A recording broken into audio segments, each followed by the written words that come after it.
Thank you for tuning in to Zim News Beat TV. Makadiko ruzhinji rweZimbabwe. Yes, nhasi ndauya kuita official launch ye-constitution ye-Zimbabwe Kingdom to the Munhumutapa Empire as I am a king Munhumutapa. Sekutaura kwandakaita last time ndichitaura kuti chikunyora constitution. Saka takwanisa kuti tinyora constitution. Saka constitution yedu dakuironja muzuva ranhasi. We understand kuti ma journalist ndakaona patakaseva mamwe patakaseva ma department ema government officials ese. Saka dzimwe nguva vaitoro kuma journalists ndiona umwe achisa pa Facebook. Asi zuva ranhasi ndora ndiri kuita official launch kuti constitution yeZimbabwe Kingdom Police yeZimbabwe Kingdom up to the Munhumutapa Empire ndaironja nhasi. Date richiti 17 July official yapamutemo sekutaura kwandakaita. Ndakaregister kuUnited Nations. Saka vanhu vose nepandakataura kuti taregister kuti ya Zimbabwe Kingdom ndofunga makapaona kana mamuchita follow up. Saka ini ndinodhiriva zvandinotaura uye ndinoziva kuti vanhu vakawanda vamwe vanga vaine marivazation ava vanga vainawo asi zvapera nekuti Zimbabwe is no longer a republic until the second Jesus is coming forever and ever. So ndakuita hand over constitution kuti muchiverengerwa na commissioner we Midlands anonzi commissioner Maregedzi we Midlands, ndina commissioner we Harare apindawo manje. Ndinoda kugamushirai commissioner Muchena Gumbo, ndina commissioner we Masvingo. Ndazida kutaura zita rake ndichazotaura hangu asi tinawo vakati kuti vari pano. Saka ndiri kuti inini Saki Munhumutapa ndiri kufara neconstitution yandiri kuronja muzuva ranhasi. Muzuva ranhasi nguva dzekuma 11 ndichitaura kuti ndo official constitution yauraya republic forever. Ndichazotaura zvangu mashure manzwa muconstitution yaverengwa, ichaverengwa yose nevanhu vose vakasaina vachaverengwa. Takasainisa mapandiko ose ikakomishinwa na komishina. Saka chinhu kana chakomishino chobva chasainwa, then pane clause yatakanyora kuti kunyangwe ikangosainwa nemaofficial kana any organization dzemuZimbabwe it became a law. From today until upwards we are now under Zimbabwe Kingdom officially. Ndinotenda ndakutambidzai kuti muchiverengera vanhu. Ndatenda. Thank you very much, His Majesty King Munhumutapa. Today, the 17th of July 2025, is an official day for the launch of the Constitution. Zimbabweans, listen very attentively as I read this Constitution. Right. 8 July 2025, to whom it may concern. Attached herewith, please find Zimbabwe Kingdom Law. Please kindly acknowledge receipt of this official document of Zimbabwe Kingdom Law. Regards His Majesty King Munhumutapa, Zimbabwe Kingdom, and it's signed.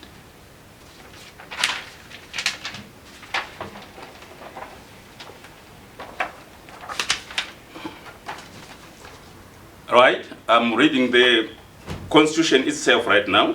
Zimbabwe Kingdom Laws, Chapter 1, Section 1.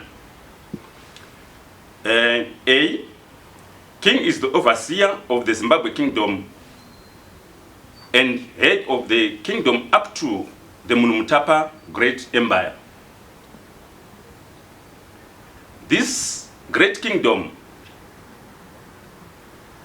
there is a prime minister who presides under King Munhumutapa.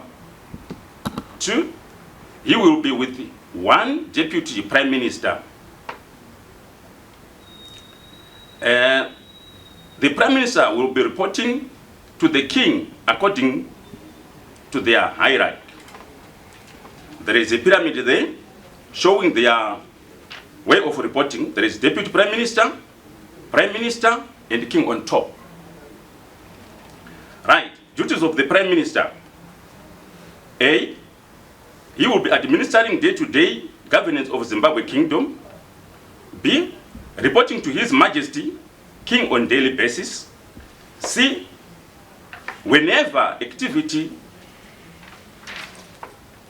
to be carried out in the kingdom, in brackets country, the prime minister must report to His Majesty King before any action and all protocol observed. D, the prime minister must take action or orders from the king on daily basis and all cabinet ministers. Corruption. All corrupt activities must be dealt accordingly without fear or favor from the prime minister to the general citizens. Right? Zimbabwe Kingdom provinces. Here the king has announced 11 provinces in this great kingdom. There is Masingo, Midlands, Matabeleland South, Matabeleland North, Bulawayo, Harare, Mashonaland East, Mashonaland Central, Mashonaland West, Manicaland, and finally, Midlands Sub-Province. Duties of the commissioners for His Majesty King Munhumutapa. All commissioners report to His Majesty King Munhumutapa directly. B, they work hand in hand with the chiefs according to provinces as represented. C, whenever chiefs are installed or dethroned by the king's commissioners, commissioners have to make a verified research and make a tangible family outcome to His Majesty King Munhumutapa. Right, we go to ministries. Ministries of Home Affairs. 1, Zimbabwe Kingdom Police. Zimbabwe Kingdom Police maintain peace, law, and order, and security enforcement. 2, Commissioner General of Zimbabwe Kingdom Police reports directly to His Majesty King Munhumutapa. Minister of Home Affairs must also report to His Majesty King Munhumutapa directly. Registrar General to report direct to the Majesty King Munhumutapa. Commissioner of Museum and National Monuments to report direct to the Majesty King Munhumutapa.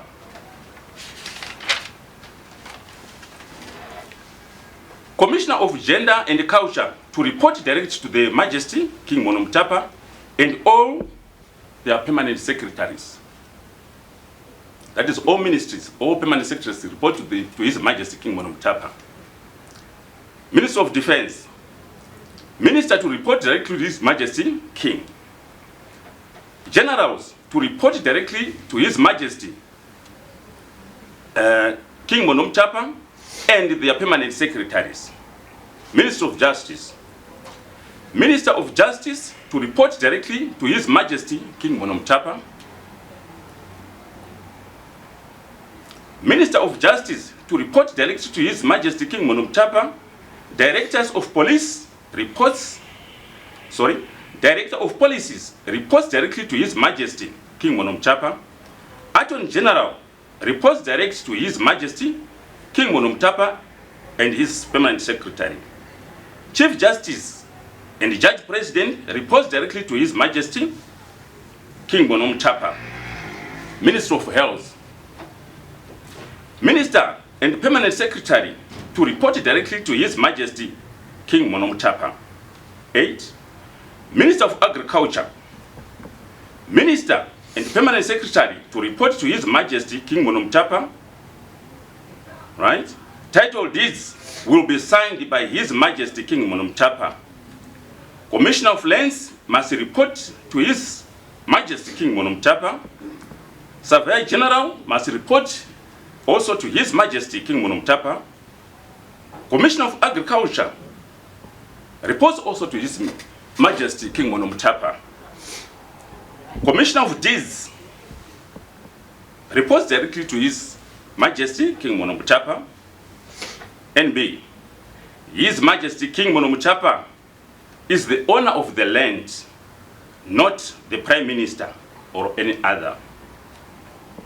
We go to Minister of Mines. Minister and Permanent Secretary to report directly to His Majesty King Munhumutapa. Commissioner of Mines to report directly to His Majesty King Munhumutapa. Investors and tourism. All investors must report to the King's office and a team from His Majesty King Munhumutapa to investigate all investors before licenses is granted. Number 7, Minister of Education, Sports and Culture. The Minister and Permanent Secretary to report to His Majesty King Munhumutapa.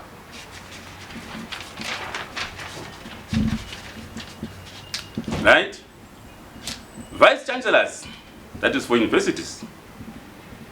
All universities to report to His Majesty King Munhumutapa.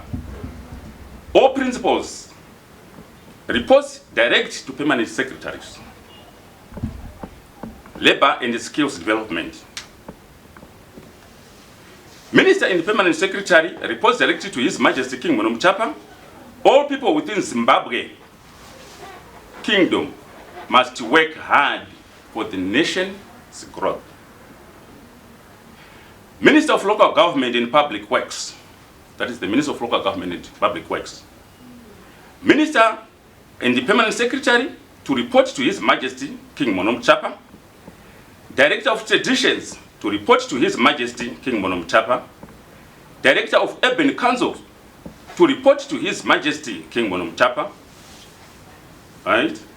All chiefs are accredited by His Majesty King Munhumutapa through provincial commissioners of His Majesty King Munhumutapa. As you are aware, we have said there are 11 commissioners. So, as per each province representative, all chiefs will go through King Munhumutapa's commissioners. His Majesty King has powers to stop corrupt chiefs from exercising duties. His Majesty King has powers to dismiss non-performing ministers and permanent secretaries. That starts from the Prime Minister and their levels. His Majesty King has powers to dismiss Prime Minister and Vice Prime Minister if found corrupt. It is the Majesty King's right to send or not to send army to war. 10. Elections. His Majesty King has powers to declare or not to declare elections in the country. It is only councillors and the members of parliament who will go for elections. Prime Minister, Vice Prime Minister, and ministers are appointed by His Majesty King Munhumutapa based on qualifications to their duties and relevant ministries and loyalty. Parliament has no power over His Majesty King. His Majesty King is the last signature to every law passed in parliamentary debates. His Majesty King appoints commission that supervises or monitors rural and urban council operations. 11. Political parties. His Majesty has said no more political parties in the country, no more tribalism. We are one people and one nation.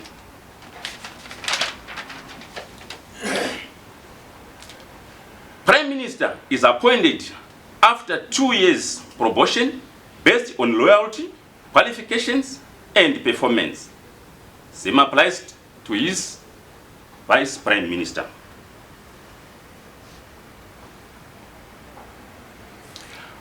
All commissioners of His Majesty King are entitled to have facilities equivalent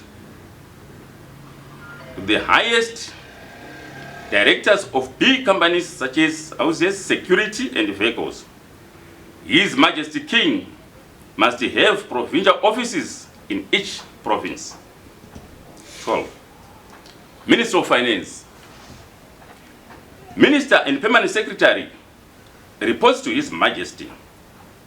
Reserve Bank Governor to report to His Majesty King.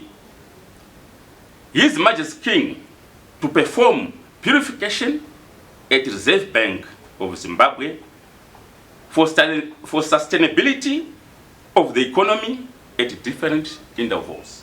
That's cleansing. Zimbabwe Kingdom money will be called One Munhumutapa, bearing His Majesty King's picture or head with gold costs. Money will be equivalent to the gold. It will be not just a paper. 13. His Majesty King's benefits. He has to have houses protected by army and police. His palace will be comprising of, it should be one close to the banks, shopping complex with maximum security. Murambinda Palace to have town built close to it. That's His Majesty's original home. 2. His Majesty is to be provided with motorcade, escorted by police and army. 3. King Munhumutapa has powers to send anyone corrupt straight to jail. That means if you were to say by word of mouth, this man should go to jail, definitely you'll have to go to jail. 4. No one has powers to denounce the king and undermine the office of His Majesty. Lastly, His Majesty King's declaration. Listen very carefully here. Once this Zimbabwe Kingdom law is A, stamped or signed by anyone representing any organization or government department or any office within the country, it is an official affirmation that it is now a law legally. This is part of the first phase of His Majesty King Zimbabwe Kingdom law. I thank you, Zimbabwe. Back to His Majesty. Okay, ndinotenda ndichida kuti muverenge vanhu vacho vakasaina zvinhu zvacho zvakasaina. Okay, right, here I'm reading official government departments which have signed as affirmation to this Zimbabwe Kingdom law. They've agreed to it. Number one, United Nations. They signed on the 10th July 2025, and the Minister of Home Affairs, Culture, Heritage Minister, he stamped this again on the 10th July 2025. National Prosecuting Authority, they signed on the 16th of July 2025.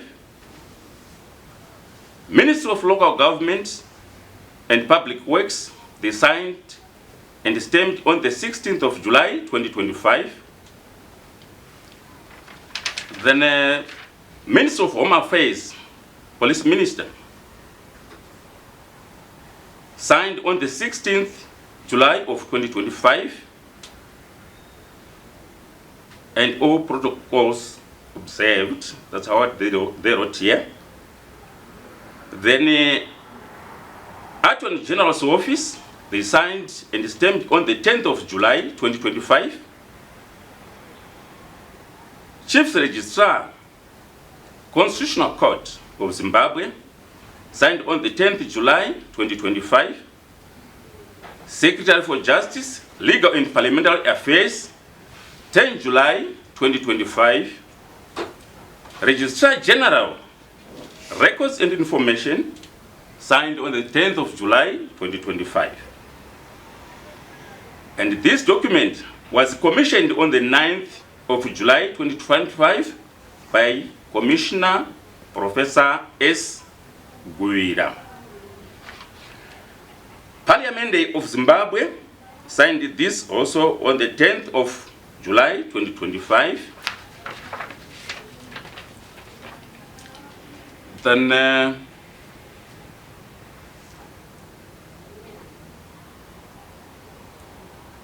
OPC also signed on the 10th of July 2025.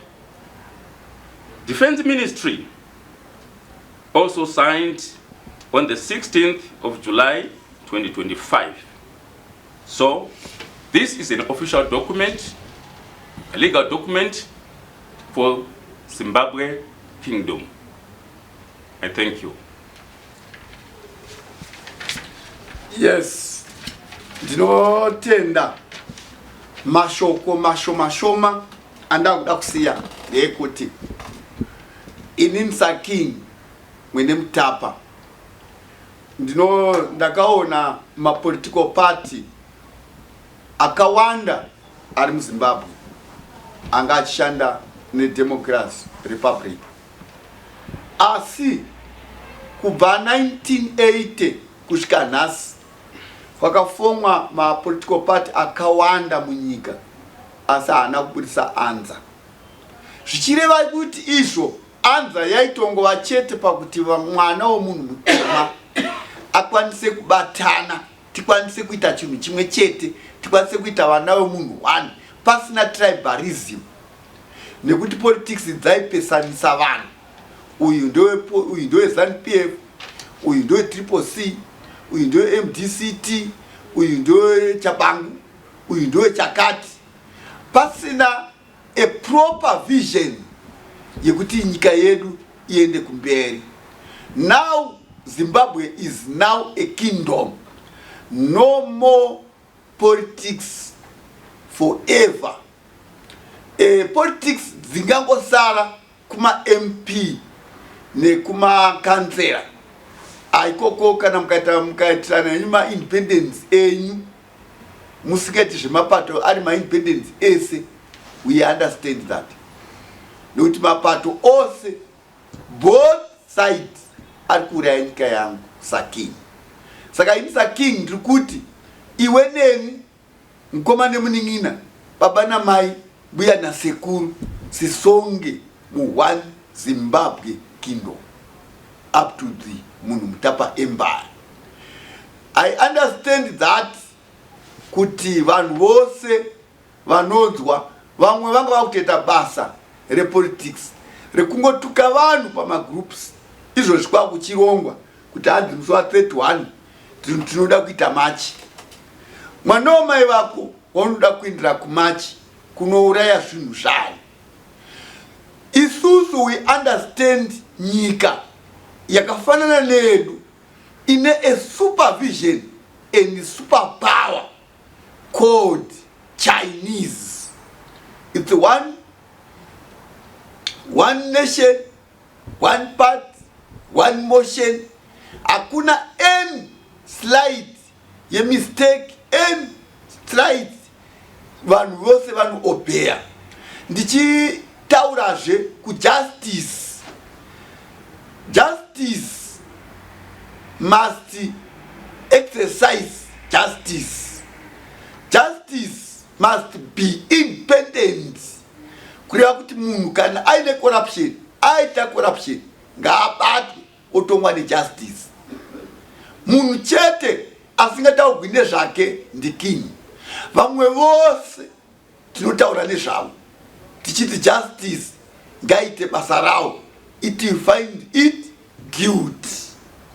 Justice inofanira kutora iri independence. Indoda kunzwa justice kuchinzi tatora action yakati tava independent.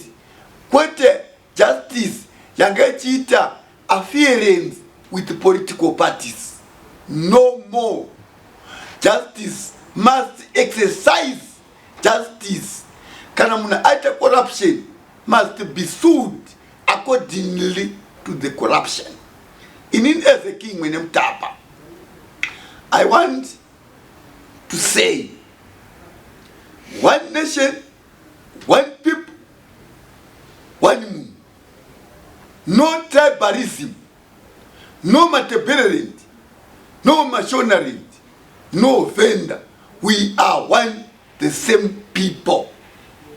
We deal accordingly to the same people. Not to division, not to divide. Marudzi ose kana uri muno chishona ngachidzidzwe nemunhu wese, chindevere ngachidzidzwe nemunhu wese, chivenda ngachidzidzwe nemunhu wese, kuratidza oneness, one African, one Zimbabwe, called Zimbabwe Kingdom. I am here to declare that is now official Zimbabwe Kingdom. Siyabonga, dinotenda, datenda kakulu.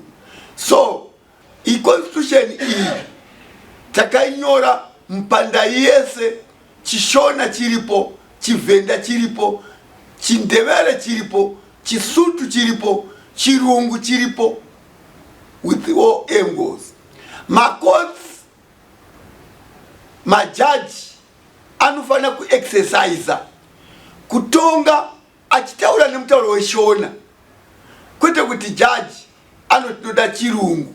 We haven't got varungu vachiona this is Zimbabwe. Zimbabwe yevanhu vatema, nyika yevanhu vatema. Saka majaji vanofanira kuinterpreta kushona, kuchirungu, kuchivenda, kuchisuru, kuchizulu, vachitaurira munhu zvaanonzwa if they want to exercise law, kuexercise mutemo kuti vanhu vagonzwisisa. Tese takafanana, tiri vana vomunhu mumwe chete, tiri vana vo one nation. Datibatanidzei marudzi ose. Officially, I want to announce that local government from today must be stopped to install my chiefs. Zvane bandiko razvo razvakudirwa naro through my commissioners vachiripota kuna His Majesty King Munhumutapa from today until upwards. ndinotenda. Siyabonga. I thank you. Arita Kondonyoma iwe neni tine basi. Changamira. Ndine pandikuda kubvunza. Since you have declared kuti this is now the new constitution yatakushandisa. I understand kuti it actually means kuti tatuvani a transition. Yes. To republic. Yes. Tichienda ku kingdom. Yes. But apparently setup yetangatinayo tiri mu republic tangatina president netuma vice president, which last time you said kuti automatically president idi Mnangagwa vatova prime minister. Then I was looking at the hierarchy mu constitution ina one prime minister. How are you going to ensure a smooth transition? Kuti the president automatically becomes the prime minister. Then my deputies and schools we see out which criteria are you going to choose kuti uya Sarafuti ari deputy prime minister. Okay. So because the structure tangatinayo I believe kuti yaida kuedza kubatanidza vanhu vese mashona mandevele in the sense kuti tina one president one vice president arubva kumashona one vice president arikubva nekumandevele. How are you going to ensure a smooth transition isina noise kuti nemazochuza uyu mushona kana kuti uyu mundevele? Okay, ipapo regarding papindre ndichiti inini as a king, this is Zimbabwe kingdom officially. Zimbabwe kingdom officially ndakata makosti enyika. Ndakata makosti enyika ende uye pa deputy prime minister panopindwa so vanga varipo vanombopinda vakadaro vari vatatu, asi because vane promotion ye 2 years, which means 2030 tinenge takuita official kuti ava vese vanga vari pavo vakunda here kupinda, ndo patinenge takusarudza one wavo based on qualification, based on kuti vari kukunda here kupinda kana even his excellent vanenge vaku 2030 tinenge ndakuannounce based on 2 years promotion. Saka vose vari pa promotion for now, vari kumboshanda vakadaro vari vatatu, asi kutasvika muna 2030 panenge pana deputy prime minister na prime minister. Pane promotion from today, vatwa pa promotion yekuti tinenge takutarisa maaccounts emabhuku avo. We want to audit kuti tizive zvinhu zvese zvavaisainira, nyika dzavaifamba zviri worthable here, vanhu vaenda navo vangani, mari yenyika yabuda imari zvakambomira sei. Saka they became to the audit kune vese kubva kuma ministers maningikiri ma ministers nema prime ministers nema vice avo. Then tochibuda neresult imwe chete mu kingdom waiti singade kuti tiwanze ma deputy prime minister, tiri kuwanza basa kune the same thing. Nokuti the same thing chikuitwa na prime minister is the same thing futi chikuitwa na deputy prime minister. Saka toita futi ma deputy prime minister ari matatu, it doesn't make sense. So isu tiri kuti sense yedu isusu inofanira kuti deputy prime minister alifana kuita one in order to my cost, and we want to cut my cost kuti benefit iende kuvanhu, noti kuti benefit iti munhu uya angachivotegwa ndiye akufamba zvino mazimotikari akakura, vanhu vaya vakavhotera vasini vari varombo.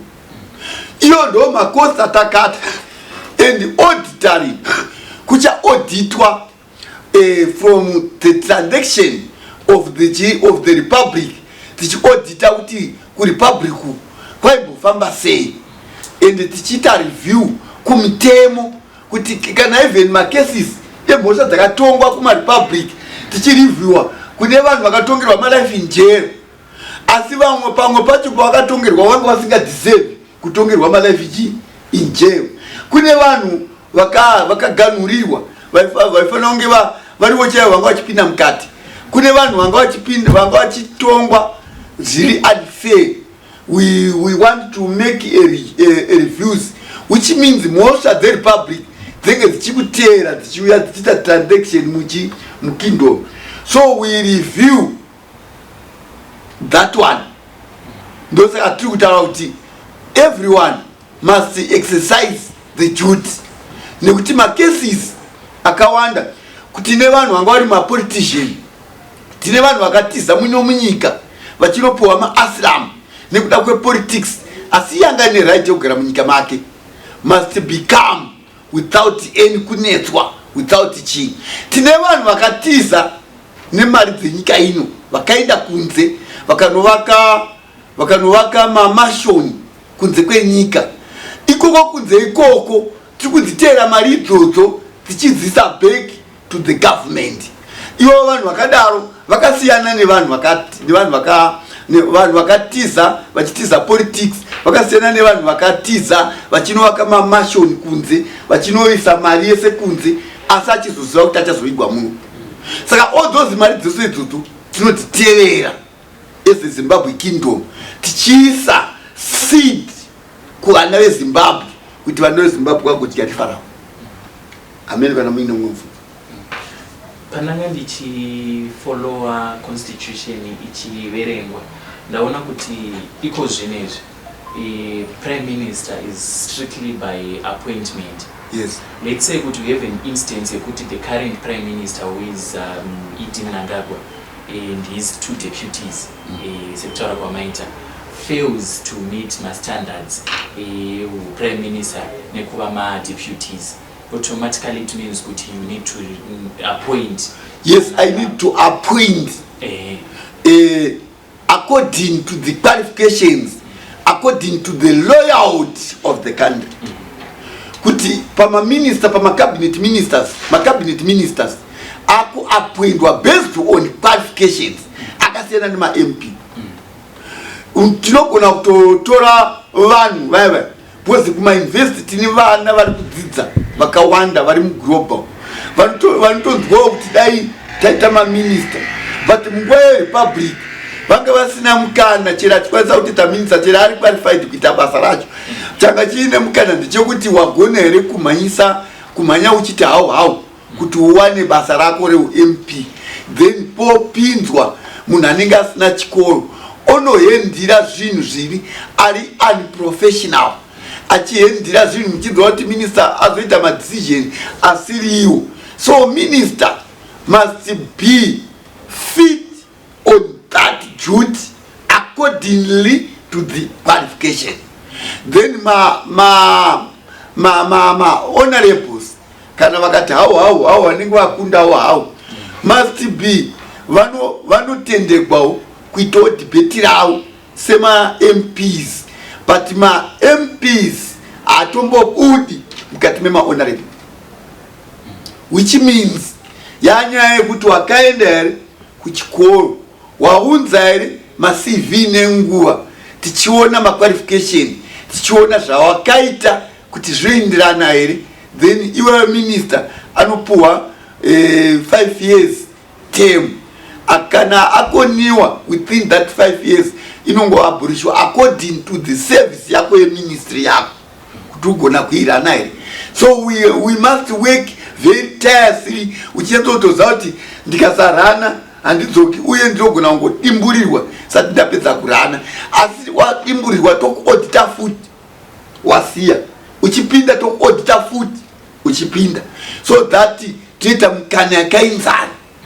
Munhu wese anowa nespecial offer yekuti this is a justice. Yes. I also wanted to ask pama commissioners, zvamaverenga mu constitution, does it necessarily mean kuti zvasiyana nezvamakambotaura kumashure kuti ma chiefs ndimuchange magadza muchiti machief kunofana kunge kune 11 yasokanganisa of which 12 of which tine 11 ma-commissioners. Hapana here futi a clash of interest between ma-commissioners nema-chiefs? No, isusu tichatuma futi nenchituma futi imwe delegation iri separate inenge chishanda futi ma-commissioner inonzi special task force reinforcement of King Munhumutapa inenge chiona kuma-commissioner kwacho vari kuita zvinhu nemazvo here, hapana pavari kubiridzira here, hapana pavari kuita zvinhu zvisiri pamutemo here, tichiapply mutemo kuti uri kushanda here. Pane pabasarira pana ndichibvunza kuti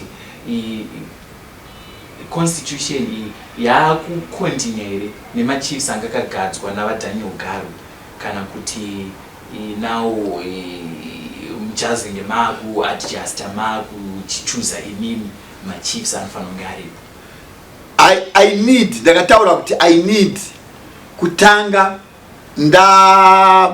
ndatarisa kuma-records before commenting ma-records ema-chief ese.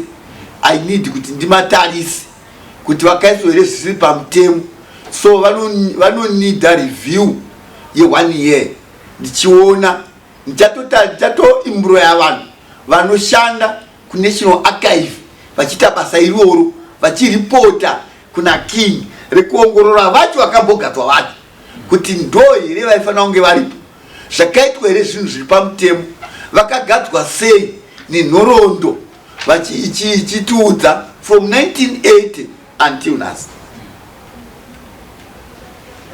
Ndinotenda mambo nenguva yamatiba kuti tinge tichitaura tichinzwisisa constitution yamaparura eIsrael. Ndinotenda chose ndichiti rambai makadaro, murambe makashinga nekuti inini King Munhumutapa ndichashanda nemi kubva zuva richibuda kusvika zuva richivira, and you are one vandakataura vakuita take over ZBC, vachazenge varivo vari muZBC yeZimbabwe Kingdom Chorus. So makorokoto